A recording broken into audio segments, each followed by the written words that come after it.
जिस रात कबीर को बारिश में भीगते हुए घर से बाहर धकेला गया था, उस रात किसी ने नहीं सोचा था कि वही आदमी एक दिन उस पूरे परिवार की किस्मत का फैसला करेगा। बाहर मूसलाधार बारिश थी। दिल्ली के सबसे पॉश इलाके में खड़ी थी सिंघानिया हवेली।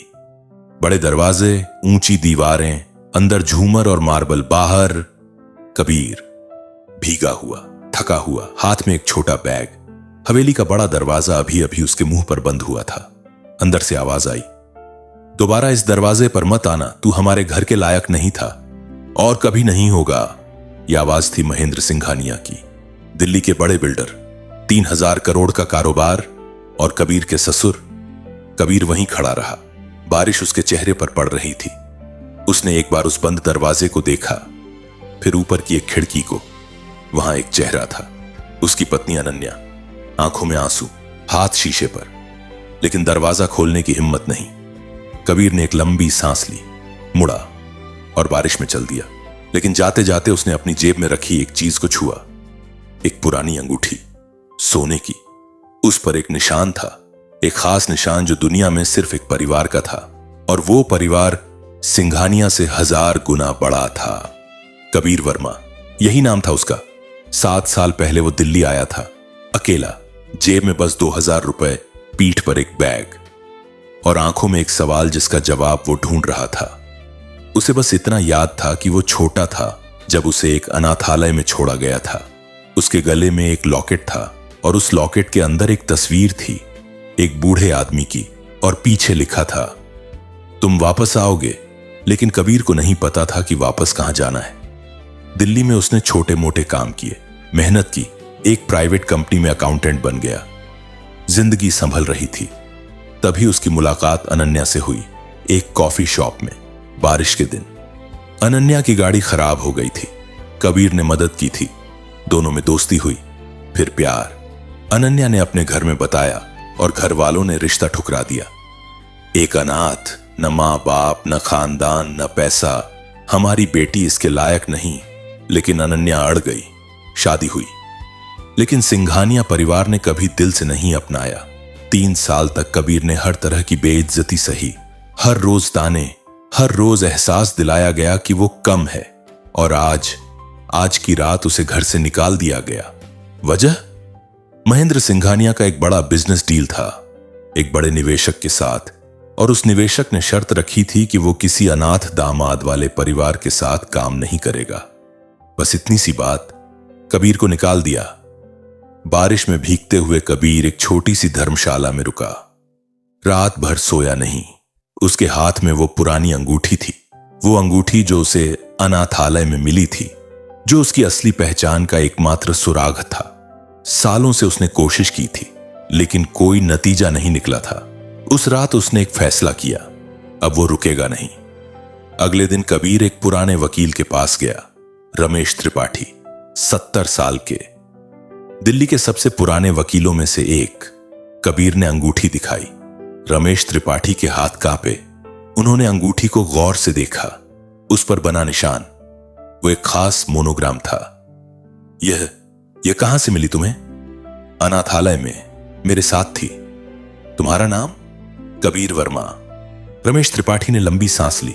बेटे, बैठो, तुम्हें एक बात बतानी है। जो कहानी रमेश त्रिपाठी ने सुनाई, वो कबीर की सांसें रोक देने वाली थी। 22 साल पहले दिल्ली और मुंबई में फैला एक बड़ा कारोबारी साम्राज्य था, राज एंटरप्राइजेज। 5000 करोड़ से ऊपर, रियल एस्टेट, टेक्सटाइल, हॉस्पिटैलिटी, न सब कुछ। उस साम्राज्य के मालिक थे जगदीश राज। उनका एक बेटा था, विजय राज। विजय की शादी हुई, एक बेटा हुआ। लेकिन उसी वक्त परिवार में एक बड़ी साजिश हुई। जगदीश के भाई केशव राज ने एक योजना बनाई। उन्होंने विजय को एक झूठे मामले में फंसाया। विजय जेल चला गया। उसकी पत्नी की एक हादसे में मौत हो गई और उनका छोटा बच्चा, वो बच्चा गायब हो गया। केशव ने कहा कि बच्चा भी हादसे में मर गया, लेकिन सच ये था कि केशव ने उस बच्चे को एक अनाथालय में छुड़वा दिया था, इसलिए ताकि वो कभी वापस ना आए और राज एंटरप्राइजेस का पूरा साम्राज्य केशव के पास रहे। उस बच्चे के गले में एक अंगूठी डाली गई थी, परिवार की निशानी। रमेश त्रिपाठी ने कांपते हाथों से कबीर की तरफ देखा। और वो बच्चा, तुम हो कबीर। कमरे में सन्नाटा। कबीर की सांसें रुक गईं। तुम विजय राज के बेटे हो और राज एंटरप्राइजेस के असली वारिस। दुनिया कबीर के सामने घूम गई। लेकिन यह जानना काफी नहीं था, सबूत चाहिए था। और सबूत मिटाने की कोशिश केशव राज ने बरसों पहले कर दी थी। रमेश त्रिपाठी ने एक फाइल निकाली। मैं 22 साल से इस फाइल को संभाल रहा हूं। विजय ने जेल जाने से पहले मुझे दी थी। कहा था, अगर मेरा बेटा कभी आए तो यह दे देना। उस फाइल में थे डीएनए रिपोर्ट के लिए जरूरी कागज, विजय राज का खत और एक बैंक लॉकर की चाबी। रमेश ने कहा, विजय जेल में हैं अभी भी। केशव ने उन्हें वहीं रखवाया है, लेकिन वो जिंदा हैं। कबीर की आंखें फट गईं। मेरे पिता जिंदा हैं। हां। अगले 7 दिन कबीर के लिए एक तूफान थे। पहले डीएनए टेस्ट, रिपोर्ट आई। कबीर और विजय राज का मिलान 100%। फिर बैंक लॉकर, उसमें थे वो सारे दस्तावेज जो केशव ने नष्ट करने की कोशिश की थी। कंपनी के असली कागज, विजय के नाम की वसीयत और एक वीडियो विजय राज का 22 साल पुराना, जिसमें वो कैमरे के सामने बोल रहे थे, अगर तुम यह देख रहे हो तो तुम मेरे बेटे हो। मैं नहीं जानता तुम कहां हो, लेकिन मुझे यकीन है कि एक दिन तुम आओगे। यह साम्राज्य तुम्हारा है। इसे वापस लो और अपने पिता को मुक्त कराओ। कबीर का गला भर आया। वो एक बूढ़े आदमी की आवाज सुन रहा था, अपने पिता की आवाज, जिसे उसने कभी देखा नहीं था। अब असली लड़ाई शुरू होनी थी। केशव राज, 75 साल का, राज एंटरप्राइजेस का मौजूदा चेयरमैन, दिल्ली और मुंबई में पहुंच, सरकारी और गैर सरकारी दोनों जगहों पर रिश्ते। कबीर के पास क्या था? सबूत, दम और वो अंगूठी।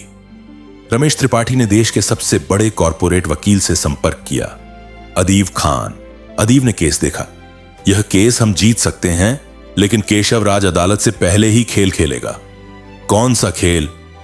वो तुम्हें खरीदने की कोशिश करेगा या डराने की? कबीर ने सीधे कहा। दोनों काम नहीं आएंगे। केशव को जब पता चला तो उसके होश उड़ गए। 22 साल की मेहनत, और वो बच्चा वापस आ गया। उसने तुरंत अपने बेटे को बुलाया, शिखर राज। इस कबीर को रोको किसी भी तरह, शिखर ने कहा। पापा, अगर डीएनए रिपोर्ट सच है तो हम कानूनी तौर पर कुछ नहीं कर सकते। कानूनी तौर पर नहीं, और तरीके हैं। अगले दिन कबीर के पास एक धमकी भरा फोन आया, दिल्ली छोड़ दो वरना तुम्हारी पत्नी को। कबीर ने फोन काटा और सीधे पुलिस के पास गया। पूरी बात बताई, कॉल रिकॉर्डिंग दी। यह पहली गलती थी जो केशव ने की। लेकिन इसी बीच एक और मोड़ आया। अनन्या, उसे पता चला कि कबीर को निकाले जाने के बाद वो कहां है, और यह भी पता चला कि कबीर कौन है। वो सीधे कबीर के पास आई। कबीर, मुझे माफ कर दो। मैं उस रात दरवाजा खोल सकती थी, लेकिन मैं डर गई थी। कबीर ने उसे देखा। डर गई थी, या तुम भी मुझे उन लोगों की तरह देखती थी? अनन्या की आंखें भर आईं। नहीं, तुम मेरे पति हो। मैंने गलती की। मैं उस घर में रहने के लिए तुम्हें धोखा दे दिया। कबीर चुप रहा, फिर बोला, अनन्या, मेरी पूरी कहानी सुनो और फिर फैसला करो। उसने सब बताया। अनन्या सुनती रही, आंखें फटी की फटी रहीं। जब कबीर चुप हुआ तो अनन्या ने एक ही बात कही, मैं तुम्हारे साथ हूं, हर कदम पर। अदालत का दिन आया। दिल्ली हाईकोर्ट, एक तरफ केशव राज, उनके 5 बड़े वकील, पैसे की ताकत, दूसरी तरफ कबीर, अदीब खान और सच। केशव के वकीलों ने पहला दांव चला। यह डीएनए रिपोर्ट नकली है, इसकी लैब संदिग्ध है। अदीब ने 2 और लैब की रिपोर्टें पेश की। तीनों का नतीजा एक। केशव के वकीलों ने दूसरा दांव चला। कबीर वर्मा एक ठग है, उसने झूठी पहचान बनाई है। अदीब ने अनाथालय के रिकॉर्ड पेश किए, वो लॉकेट, वो अंगूठी और विजय राज का 22 साल पुराना वीडियो। जब वीडियो अदालत में चला, पूरा कमरा चुप हो गया। एक बूढ़े आदमी की आवाज, अगर तुम यह देख रहे हो तो तुम मेरे बेटे हो। जज की आंखें नम हो गईं। लेकिन असली बम तब फटा जब अदीब ने आखिरी सबूत पेश किया। एक गवाह, वो औरत जिसने 22 साल पहले उस बच्चे को अनाथालय पहुंचाया था, केशव की पुरानी नौकरानी रामकली। आज वो 80 साल की थी, कांपती थी, लेकिन उसकी आवाज मजबूत थी।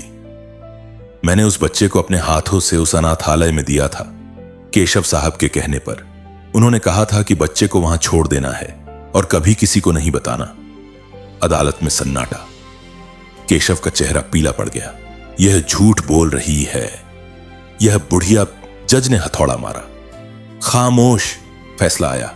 कबीर वर्मा विजय राज का कानूनी वारिस, राज एंटरप्राइजेस का असली हकदार। केशव राज पर बच्चे को गैर कानूनी तरीके से छुपाने, झूठे मुकदमे में फंसाने और कंपनी पर नाजायज कब्जे का मुकदमा दर्ज। शिखर राज की संपत्ति फ्रीज और एक आदेश, विजय राज की तत्काल रिहाई। जिस दिन विजय राज जेल से निकले, कबीर वहां खड़ा था। बारिश हो रही थी, बिल्कुल उसी रात की तरह जब उसे घर से निकाला गया था। लेकिन इस बारिश में कबीर भीग नहीं रहा था। वो अपने पिता का इंतजार कर रहा था। जेल का दरवाजा खुला। एक बूढ़ा आदमी निकला। सफेद बाल, झुकी कमर, लेकिन आंखें वैसी ही थीं जैसी उस वीडियो में थीं। विजय राज ने कबीर को देखा। वो रुक गए। एक पल, दो पल, फिर उनके मुंह से निकला, बेटा।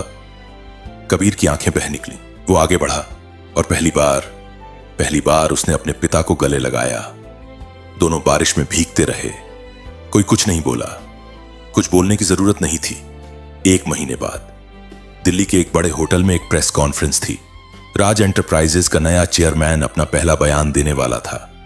कबीर राज सूट पहने, सीधे खड़े, आंखों में एक शांत आत्मविश्वास। पत्रकारों ने सवाल पूछे, आप इतने साल गुमनामी में रहे, कैसा लगता है अब?